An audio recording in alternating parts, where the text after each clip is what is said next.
ইহুদা কেন যিশুর বিরুদ্ধে ষড়যন্ত্র করলেন? আসুন আমরা দেখে নেব যোহন 12:44। যোহন 12:44। যোহন 12:44। যিশু উচ্চকণ্ঠে ঘোষণা করলেন যে আমাকে বিশ্বাস করে সে শুধু আমাকেই নয়, কিন্তু যিনি আমাকে পাঠিয়েছেন তাকে বিশ্বাস করে। হালেলুয়া। যিশু কি উচ্চ স্বরে মানে জোরে চিল্লিয়ে বললেন যে আমাকে বিশ্বাস করে সে শুধু আমাকে নয়, যিনি আমাকে পাঠিয়েছেন তিনি তাকেও বিশ্বাস করেন। হালেলুয়া। তার মানেটা কি বলছে? যিশু কিন্তু ইঙ্গিত হচ্ছিল একদিক থেকে যিনি তাকে পাঠিয়েছেন তেনাকে কিন্তু যিশুকেই পাঠিয়েছেন যে সেই নিজেই যিশু, আর যিশুই যে ঈশ্বর তার প্রমাণ তিনি বারংবার দিয়েছেন।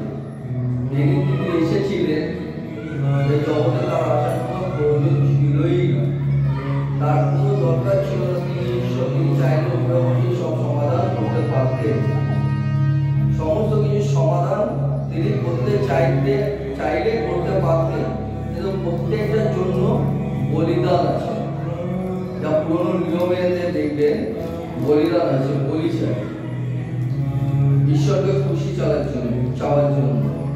আগেকার মানুষরা পর্যন্ত এখনো পর্যন্ত বলি দেয় ঈশ্বরের উদ্দেশ্যে, কিন্তু বাস্তবে ঈশ্বর কি আছে এখনো পর্যন্ত কেউ চেনি না। যাই হোক, আমি এটা বলতে বলি চাই, কিন্তু একটা নিখুঁত বলি যে জীবনে কোনোদিন কোনো পাপ করেনি, একটা নর বলি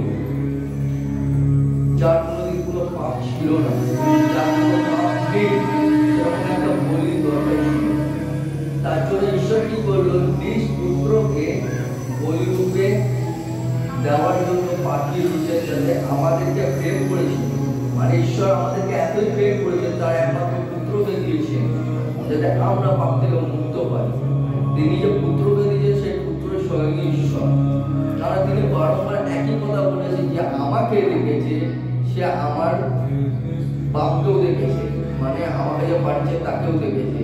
আর এখানের মধ্যে ওই একই কথা ঘুরিয়ে ফিরিয়ে বলছে যে আমাকে বিশ্বাস করে, যে আমাকে পাঠিয়েছে সে তাকেও বিশ্বাস করে। আমাকে বিশ্বাস করা মানে তাকে বিশ্বাস করা, মানে কি হচ্ছে? সেই ঈশ্বর সে মানুষকে প্রেম করেছে বলে তার জন্যই সে এসেছে। যে কোনো মানুষ যদি বিশ্বাস করে যে ঈশ্বর প্রভু যিশু আমার জন্য পাপ বহন করেছেন, আমার জন্য বলি রূপে চলে গেছেন, তাহলে পরে তার পাপ ক্ষমা হবে।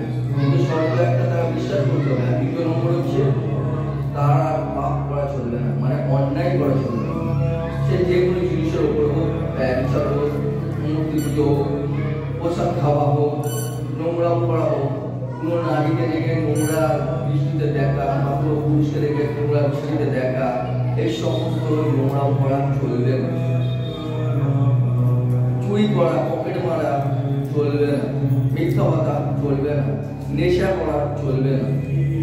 সৎ পথে এগিয়ে যাওয়া, মানুষের মঙ্গল করা, মানুষের ভালোবাসা, মানুষকে প্রেম করা, মানুষকে সোজা রাস্তা দেখানো, মানুষকে উদ্ধার করা, এটাই হচ্ছে তার কর্তব্য। দেখুন, ঈশ্বর কিন্তু কোনো জিনিসে নেই। ঈশ্বর কিন্তু আপনার মধ্যে, আমার মধ্যে, সকলের মধ্যে আছে।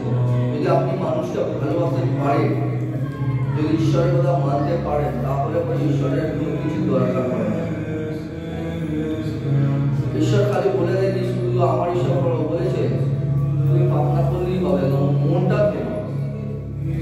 ঈশ্বর কিন্তু বারবার একই কথা বলে, তুমি মন ফেরাও। তোমাকে আমাকেও মানতে হবে এমন কোনো ব্যাপার নেই। আর উনি বলেন যে আমারই সেবা করতেই হবে, আমাকেই পুজো করতে হবে, তুমি যা খুশি করো, যা কিছু করো, এ করো করো, এই সমস্ত কিছু বলেনি। সবার প্রথমে একটাই কথা বারংবার জায়গায় প্রত্যেকটা পদে বলা আছে, মন ফেরাও। যোহন লিখিত সুসমাচারে স্পষ্ট বলা আছে মন ফেরাও। যিশু নিজে চিল্লে বলছে মন ফেরাও। এখন তিনি আসার সময় গেছে, এখনো আমিও বলছি মন ফেরাও। তাহলে বলবো যে কেউ তাকে বিশ্বাস করলো তার পাপ মুক্ত হইল। তাকে আর বিচারে দাঁড়াতে হবে। তার জন্য বলছি এখানে বারংবার আমি এই জায়গাটা আমি আপনাদের সামনে নিয়ে এসেছি। আমার যেটা মেন বক্তব্য হচ্ছে, যিশু বলছে যে আমার কথা বিশ্বাস করে, যে আমাকে বিশ্বাস করে, যে আমার পথে চলে, সে আমার নয়, যে আমাকে পাঠিয়েছে মানে সেই ঈশ্বর যে আমাকে পাঠিয়েছেন তাকে বিশ্বাস করে, তার মানে হচ্ছে সেই ঈশ্বরকে। অর্থাৎ এই ডাইরেক্টলি বলছে সে আমাকে ঘুরিয়ে ফিরে বিশ্বাস করে। আপনি এরকম গান ধরছেন তো, অনেকে তো ডাইরেক্ট মানে ওখানে বললে পরে তো অনেকে মানে বিশ্বাস কমজোর। প্রভু যিশু কি করেছে, ঘুরিয়ে গানটা ধরেছে। তুই এতেই খুশি থাক, তুই এতেই খুশি থাক বাবা, কারণ তোদেরকে সোজা ভাবে বোঝাতে তোরা বুঝবি না, তোদেরকে ঘুরিয়ে বোঝাতে হবে। ঘুরিয়ে গান ধরলে পরেই তোরা ভালো। আর যুগটা হচ্ছে টেরা, সব ঘুমিয়ে গেছে। শয়তান তাদেরকে ঘুম পাড়িয়ে রেখেছে, বলে যতদিন পারি ঘুমা, যেদিনকে আসবো সেদিনকে সকলের ঘুম ভাঙাবো, আর সেদিন বুক চাপড়াবে, আয় আয় আমি কি ভুল করলাম। সেই সময় আর চাষ এসিটা নরম। আরো দেখে নেবো যোহন 12:45, যে আমাকে দর্শন করে, আমাকে যিনি পাঠিয়েছেন তাকেই সে দর্শন করে। কি বললো এখানের মধ্যে, কি বললো এখানে? আরেকবার বলো, ভালো করে শুনবেন। যোহন 12:45, যে আমাকে দর্শন করে, আমাকে যিনি পাঠিয়েছেন তাকেই সে দর্শন করে। হালেলুয়া। যে আমাকে দর্শন করে, অর্থাৎ প্রভু যিশুকে যে দর্শন করে, যিনি আমাকে মানে ঈশ্বর প্রভু যিশুকে পাঠিয়েছে তাকেই সে দর্শন করে, তার মানে ঈশ্বরকেই দর্শন করে। তার মানে স্বয়ং ঈশ্বর কে হলো? তাহলে স্বয়ং ঈশ্বরটা কে হলো? মাথা ঢুকছে না কিছু নাকি? প্রভু যিশু। একটা ডান্ডা মান্ডা দাও না, কি আছে মাথার মধ্যে, একটা মারি দেখি কি আছে, বোঝেই না কিছু। এখানে মধ্যে কষ্ট বোঝে যে আমাকে দর্শন করে, আমাকে যিনি পাঠিয়েছেন তাকেই সে দর্শন করে। তার মানে এটা কি হচ্ছে? প্রভু যিশুই সেই, মানে হচ্ছে সেই ঈশ্বরই প্রভু যিশু। এখানেও কষ্ট ভাবে বুঝিয়ে দিচ্ছে, কিন্তু কি করবো, তখনও তারা ঘুমিয়ে আছে, তাদের চোখ খুলছে না। তখন তারা কি বলছে, এই ঈশ্বর নিন্দা করছে। তার মানে ওরা বুঝতে পেরেছে ও নিজেকে ঈশ্বর বলছে, তার জন্যই তো এটা বলছে উনি ঈশ্বর নিন্দা করছে।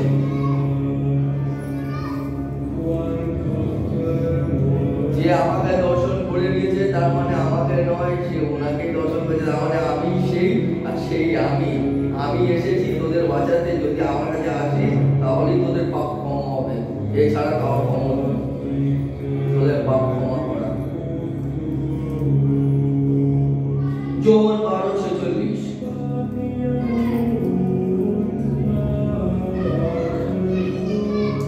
যোহন 12:46, আমি জ্যোতিরূপে এই জগতে এসেছি, যে আমাকে বিশ্বাস করে সে অন্ধকারে থাকবে না।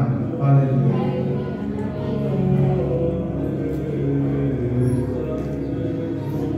আচ্ছা, এখানের মধ্যে এই এরিয়ার মধ্যে সমস্ত জায়গায় মাথায় ওড়না দিয়ে বসবেন।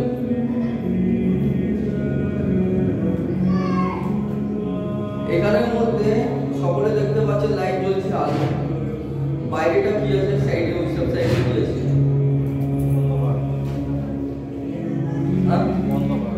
অন্ধকার আছে। যদি ওখানে আলো পড়ে তাহলে কি হবে? অন্ধকার চলে যাবে। সেখানে আলো থাকে, সেখানে অন্ধকারের কোনো অস্তিত্ব নেই। যতই ঘন অন্ধকার থাকুক না, যদি একটু চিনতেও আলো ধরে, পুরো জায়গাটাকে যতক্ষণই পারবে ততটাই জায়গাটা আলোকিত করবে।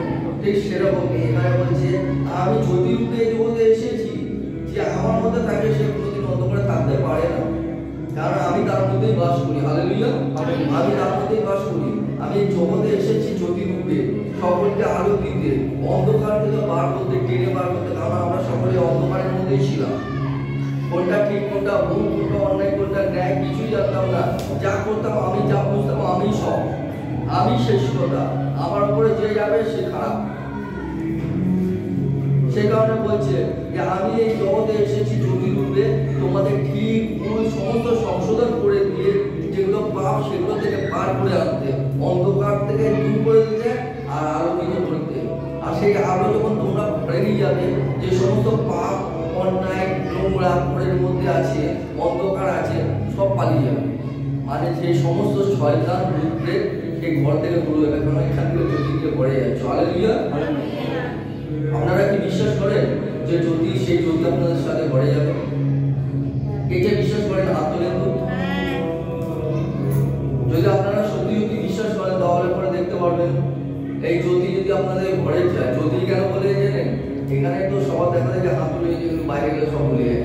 তাই জন্য আমি জ্যোতি কথা বলছি, যে ঘরে যাবে দেখবেন আপনাদের ঘর থেকে যারা রোগে ভুগছিল সেই রোগ সুস্থ হয়ে যাবে, কারণ সেই জ্যোতি আপনাদের মানে প্রভু যিশু আপনার সাথে যাচ্ছে। আপনাদের মন পরিবর্তন করবে এবং আপনাদের ঘর আলোকিত করবে, আর কোনো অভাব না থাকে সেই জায়গাটাও পরিষ্কার করে দিচ্ছে। হালেলুয়া। তার জন্য বলছি যে এখানে জ্যোতি থাকবে সেখানে অন্ধকারের কোনো অস্তিত্বই নেই।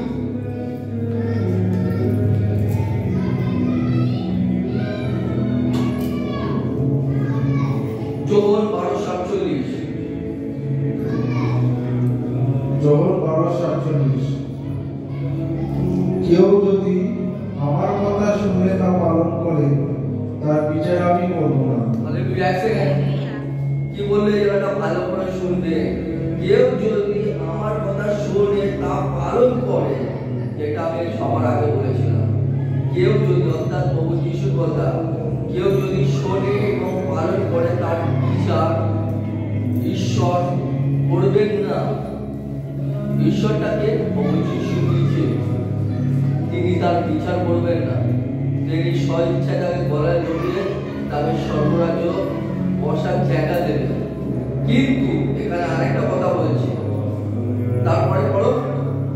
কারণ আমি এই পৃথিবীতে বিচার করতে আসিনি, এসেছি পৃথিবীকে উদ্ধার করতে। হালেলুয়া। কারণ আমি পৃথিবীতে বিচার করতে আসিনি।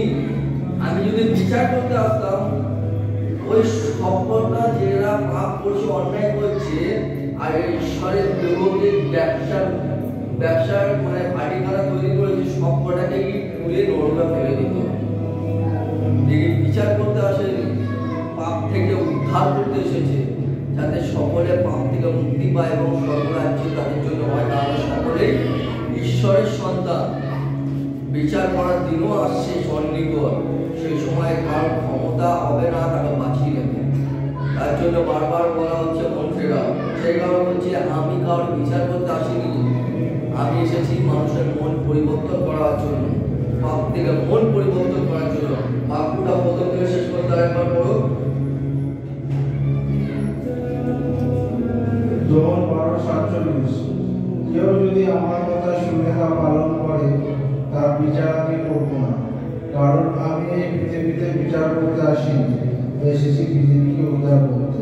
আমি পৃথিবীতে উদ্ধার করতে এসেছি, আমি বিচার করতে নয়। আসুন আরো দেখে নেবো যোহন 12:48। যোহন 12:48। যে আমার বাণী গ্রহণ না করে আমাকে প্রত্যাখ্যান করে তার বিচার হবে অন্যভাবে। শেষের দিনে আমার মুখ নিশ্চিত সেই বাণী হবে তার বিচার। হালেলুয়া। হালেলুয়া। এখানের মধ্যে একটা কথা ভাবার আছে, কি বলছে দেখেন, যে আমার বাণী গ্রহণ না করে আমাকে প্রত্যাখ্যান করে। প্রত্যাখ্যানের মানে জানেন? মানে অবহেলা করা। আমি বাক্যকে অবহেলা করছি, বাক্যকে নিয়ে ছেলে খেলা করছি, ঠাট্টা করছি, আমার কথা শোনেনি, আমাকে নিয়ে অবহেলা করেছে, ঠাট্টা করেছে, নোংরামো করেছে। তার জন্য বলছে এখানের মধ্যে, কি বলছে এখানের মধ্যে, শেষ দিনে আমার সম্মুখে সেই বাণী হবে তার বিচার। মানে আমি যা মুখ দিয়ে বলবো সে বলেই আমি তাকে নরকের আগুনে ফেলবো। আমি বিচার করবো তাকে কি কি ভাবে কি কি করতে হবে। তাহলে সে তাকে যতইবার বলি সে শোনে না, বোঝার চেষ্টাও করে না, আর বোঝেও না, আর বুঝেও অবুঝ থাকে এবং আমার বাক্য নিয়ে, মানে সেই পবিত্র বাইবেলের বাক্য নিয়ে ঠাট্টা করে, ইয়ার্কি ওড়ায়।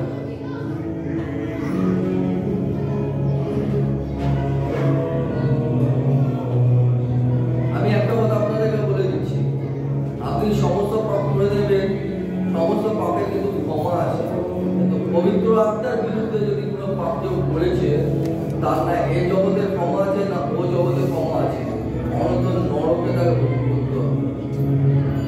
যারা পবিত্র আত্মা খুব কষ্ট করেছে, এমনি নয়। এই যে আত্মা, যে পবিত্র আত্মা, সে আর পাওয়ার আত্মা না, সেটা হচ্ছে প্রভু যিশুরই আত্মা। তিনি স্বর্গে গেছেন আর তিনি তাকে আবার পাঠিয়েছেন। তিনি খুবই কষ্ট ভোগ করেছিলেন, মৃত্যুবরণ করেছিলেন, তারপরে স্বর্গে গেছিলেন, তারপরে সে আবার পবিত্র আত্মা নামে এসেছিল, তাও আবার প্রার্থনার সময়। তার জন্য বলছি সকল পাপের ক্ষমা, কিন্তু পবিত্র আত্মার বিরুদ্ধে যে পাপ করেছে তার কোনো ক্ষমা হয় না। যোহন 12:50। যোহন 12:50। আমি জানি তার নির্দেশেই নিহিত আছে অনন্ত জীবন। পিতা আমাকে যা শিক্ষা দিয়েছেন সেই কথাই আমি করি। হালেলুয়া। এখানে আমাদের কষ্ট বলতে আমি জানি তার নির্দেশই নিহিত আছে অনন্ত জীবন, মানে যে সমস্ত আমি তোমাদেরকে শিক্ষা দিচ্ছি সেই শিক্ষা অনুসারে যদি তোমরা চলো তাহলে তোমরা অনন্ত জীবনের অধিকারী হবে। আর এইটা পিতা আমাকে যা শিক্ষা দিয়েছেন সেই কথাই আমি তোমাদেরকে বলছি। পিতা ওনাকে কোথা থেকে কি শিক্ষা দেবে? পিতা তো নিজে স্বয়ং উনি আছে, আর উনি যেটা বলছে সেটা ওনারই কথা, যাতে তোমরা সকলে তার কথা অনুসারে চলো।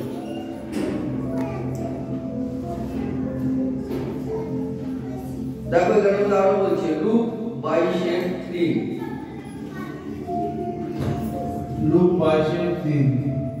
12 জন শিষ্য অন্যতম ইন্দ্রিয়তে নামে এক আখ্যাত জীবতার উপর তখন শয়তান ভর করল। হালেলুয়া। দেখুন এই 12 জন শিষ্যদের মধ্যে একজনের উপরে কিন্তু ইহুদার উপর শয়তান কিন্তু ভর করল। তারপরে কি বললো, সেই শয়তান কি করলো দেখুন লুক 22:4। লুক 22:4। যে পুরোহিতদের নেতৃবৃন্দ ও শাসনকর্তাদের কাছে গিয়ে কি করে যিশুকে বিশ্বাসঘাতকতা করে ধরিয়ে দেবে তাই নিয়ে পরামর্শ করল। হালেলুয়া। সেই সময় যে পুরোহিত, মানে যেরকম এখনকার যে পণ্ডিত বলে না, সেই সময় পুরোহিত ছিল।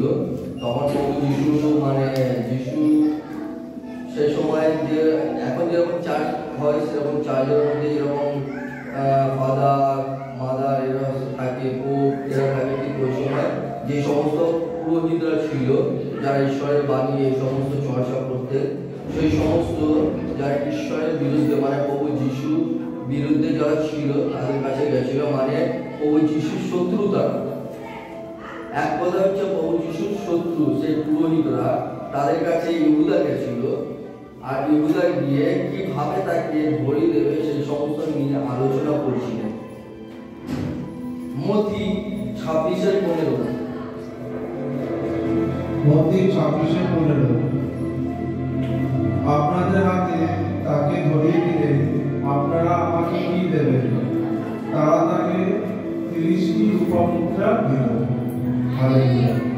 এখানের মধ্যে ইহুদা যখন ওদেরকে বলেছিল যে আমি যে যিশুকে আপনার হাতে তুলে দেবো, ধরিয়ে দেবো, কিন্তু আপনারা আমাকে কি দেবেন তার বদলে, তখন সেই পুরোহিতরা তাদেরকে বলল আমি তোমাদেরকে 30টি মুদ্রা দেবো। তারপরে কি বললো? মথি 26:16। মথি 26:16। তখন থেকে সে যিশুকে ধরিয়ে দেবার সুযোগের সন্ধানে রইল। হালেলুয়া। তখন থেকে ইহুদা সুযোগ খুঁজছিল যিশুকে ধরিয়ে দেওয়ার জন্য। তারপরে মথি 26:20। মথি 26:20। সন্ধ্যা হলে তিনি সেই 12 জন শিষ্যর সঙ্গে আহারে বসলেন। হালেলুয়া। এবার সন্ধ্যে যখন হয়ে গেছে, প্রভু যিশু সে 12 জন শিষ্যদেরকে নিয়ে খেতে বসেছিলেন, এবং এখানে বসে তিনি ইঙ্গিত দিয়েছিলেন এবং সম্পূর্ণরূপে বুঝিয়ে দিয়েছিলেন যে 12 জনের মধ্যে একজন আছে যে আমাকে আমার শত্রুর হাতে ধরিয়ে দেবে। দেখুন বলে দিয়েছিল এখানে মথি 26 26-21। মত্তী 26-21। আহারের সময় তিনি তাদের বললেন, আমি তোমাকে সত্যি বলছি, তোমাদের মধ্যে একজন আমাকে ধরিয়ে দেবে। হালেলুয়া। আমি তোমাদের সত্যি বলছি, তোমাদের মধ্যে একজন আমাকে ধরিয়ে দেবে। অর্থাৎ প্রভু যিশুর কথা বলছে, প্রভু যিশু নিজে বলছে একজন আমাকে ধরিয়ে দেবে। মত্তী 26-22। মত্তী 26-22। অত্যন্ত দুঃখিত হয়ে তারা প্রত্যেকে তাকে বলতে লাগলো, প্রভু সে কি আমি? হালেলুয়া।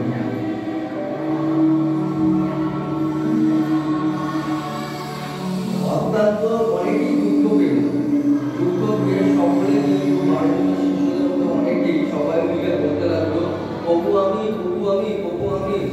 কষ্ট পেয়েছে না, এবার কাকে বলছে? প্রভু যিশু তো মিথ্যা বলবে না, উনি তো সত্যি কথা বলবে, তার মানে কে বলতে পারে? এবার সবাই সবার মুখ দেখছে, সবাই বলছে প্রভু আমি, প্রভু আমি, প্রভু আমি। তখন এখানে মধ্যে দেখুন মত্তী 26-23 কি বলছে? মত্তী 26-23।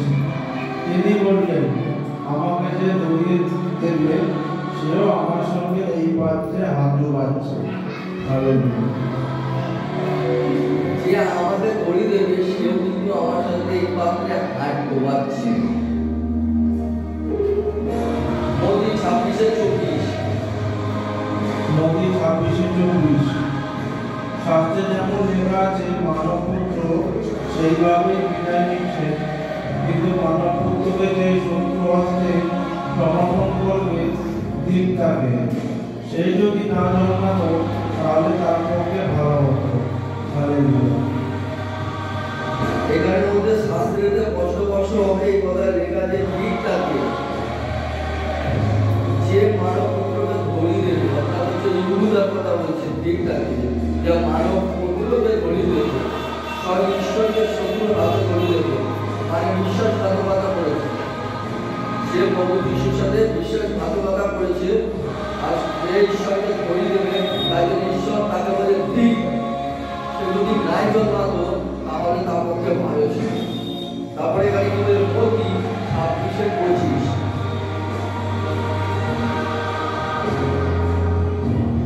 মত্তী 26-25। যে ইহুদা তাকে ধরিয়ে দেবে সে তখন বলে উঠল, গুরুদেব সে কি আমি? তিনি তাকে বললেন, তোমার কথাই ঠিক। Hallelujah. Hallelujah, praise the Lord.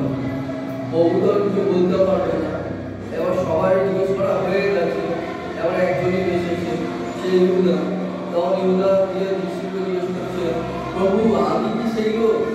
যিশু তখন বলে, হ্যাঁ তোমার কথাই ঠিক, তুমি আমাকে ধরিয়ে দেবে। শত্রু হাতে ধরিয়ে দেবে ইহুদা। এটাই কষ্ট হয়ে গেল সকলের সামনে। বাক্য এ পর্যন্ত, এর দ্বিতীয় পাঠ আছে 27 তারিখে। বাক্য সম্পূর্ণ হলো।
Hallelujah.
Joy